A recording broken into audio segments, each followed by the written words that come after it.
Nate here, Nate's Classic Cars. We're back at it again. Today we're digging through some storage units, not too far where this one was born.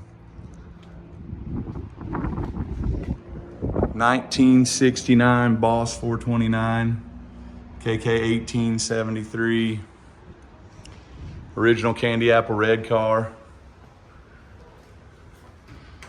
See on the inside, 47,000 miles on this one, so they did drive it. Pretty nice original interior on this one yet. Correct rolled fender on this side. Boss 9 specific.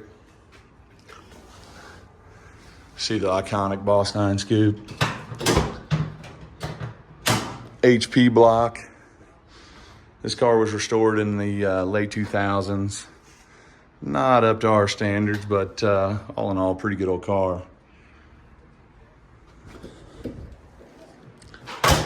You can see down the passenger side, Boss 429 emblems. Owner's manual. Pretty good old car. When everybody tells you they can't be found, here's another one. Tucked away in an old storage unit, not too far from Brighton, Michigan. Candy apple red, Boss 429. Nate's Classic Cars out here doing it again.